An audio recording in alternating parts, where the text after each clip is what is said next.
आज हम आपको सुनाने वाले हैं माँ की आखिरी इच्छा की एक कहानी। एक बार एक बूढ़ी माँ को उसके बेटे ने एक वृद्ध आश्रम में जाकर छोड़ा।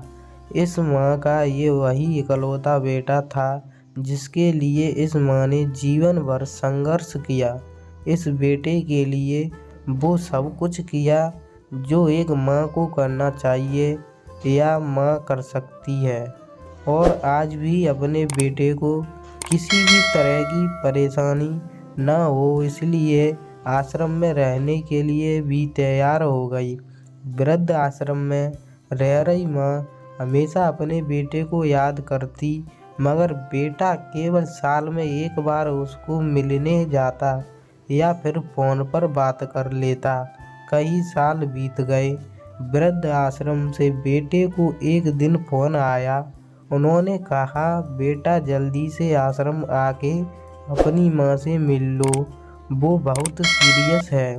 बेटा जब अपनी माँ के पास पहुँचा तब वह अपनी आखिरी सांसें गिन रही थी। बेटे ने अपनी माँ से उसकी आखिरी इच्छा पूछते हुए कहा, माँ मैं तुम्हारे लिए क्या कर सकता हूँ, बताओ। माँ ने कहा, बेटा इस आश्रम में गर्मी और मच्छर बहुत ज़्यादा हैं, यहाँ पर कुछ पंखे लगवा देना। फ्रिज न होने की वजह से यहाँ पर हम बूढ़ों को कई बार भूखे पेट ही सोना पड़ता है, क्योंकि किसी ने दिया हुआ खाना खराब होने से नहीं बचा पाते।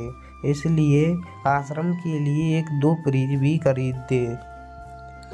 बेटे ने अपनी माँ की सारी बात सुनी और अपनी माँ से पूछा, आपने इतने साल यहाँ पर निकाल दिए पर आपने कभी भी यह बातें मुझसे नहीं कही, और अब जब आपके पास टाइम नहीं बचा है तब आप यह सब कह रही हैं, ऐसा क्यों?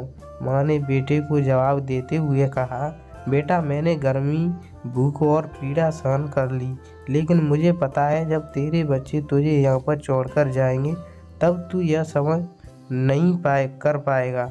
इसलिए तेरी सुविधा के लिए मैं तुझे यह सब लगाने के लिए कह रही हूँ।